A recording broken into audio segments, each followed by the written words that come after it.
सुबह सुबह पागलों के अस्पताल के सामने ऑटो रुका। रवि ने ऑटो वाले को पैसे दिए और गेट के पास जाकर गार्ड को आवाज दी। वहाँ कोई नहीं था, इसलिए वह खुद ही गेट खोलने ही वाला था। तभी सामने से एक आदमी दौड़ता हुआ आया और उसने गेट खोलकर रवि को अंदर लिया और हंसते हुए पूछा, तुम टीवी ठीक करने वाले हो ना? रवि बोला, नहीं। ये शब्द सुनते ही उस आदमी के चेहरे के भाव बदलने लगे। उसने रवि को कस के एक लाफा लगाया। रवि की आंखों के सामने अंधेरा छा गया। वो आदमी बोला, मेरा टीवी खराब है तो तुम इस गेट से कैसे आए? यहाँ तो टीवी ठीक करने वाला होना चाहिए था, तुम क्यों आए?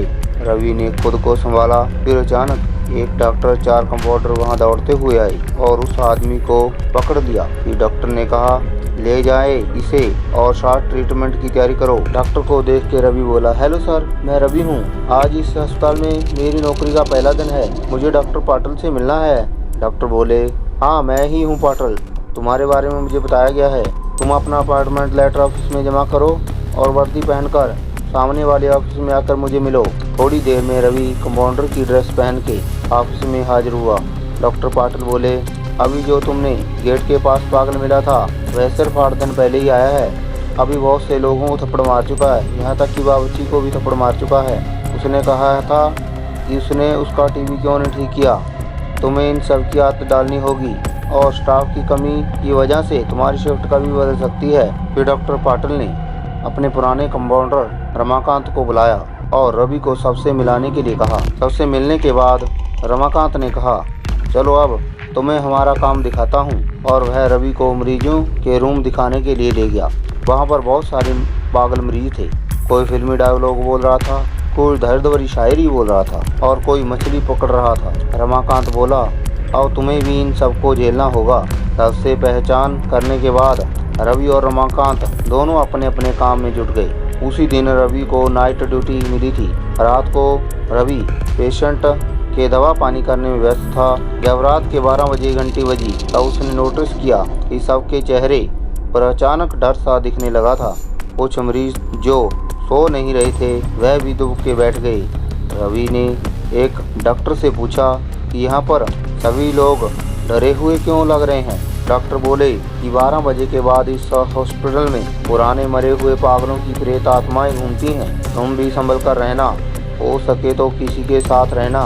पर रवि का भूत प्रेतों पर विश्वास नहीं था। उस रात रवि अकेले ही टॉयलेट की ओर जा रहा था, तभी उसके पीछे से किसी के होने का एहसास हुआ। लेकिन जब उसने पीछे मुड़ के देखा तब वहाँ पर कोई नहीं था। वह आगे बढ़ने लगा पर अब उसे किसी के कदमों की आहट महसूस होने लगी। फिर उसने सोचा शायद वहम होगा और वह सीधा टॉयलेट में घुस गया। और जब वह टॉयलेट करके बाहर निकल ही रहा था तब उसे दिखा कि टॉयलेट के आईने पर लिखा था, अब तुम पागल होने वाले हो। रवि को लगा कोई उसकी खिंचाई कर रहा है। वार्ड में जाकर उसने किसी से कुछ नहीं कहा, बस बाकी मरीजों का ध्यान रखने लगा। तभी अचानक उसे हॉस्पिटल में एक भयंकर चीख सुनाई दी। वार्ड से बाहर आकर रवि आवाज की दिशा की ओर तेजी से दौड़ा। वह आवाज स्टोर रूम से आ रही थी। जब रवि स्टोर रूम के अंदर पहुंचा तब दरवाजे के पीछे छुपे एक पागल ने दरवाजा अंदर से बंद कर दिया और उसी दरवाजे की ओर मुंह करके खड़ा हो गया। रवि दरवाजा खोलने के लिए आगे बढ़ा तब उस पागल ने रवि को उठा के हवा में उछाल दिया और जमीन पर गिरने के वजह से रवि की पीठ में चोट लगी। इतने में उसे एक विचित्र हंसी सुनाई दी। वह पागल बोला, मैंने कहा था ना तुम पागल होने वाले हो। और रवि गुस्से से बोला, पागल आदमी, तुझे मैं शॉक दूंगा। पागल बोला, शॉक की वजह से तो मैं मरा था और अब मुझे शॉक से कोई डर नहीं लगता।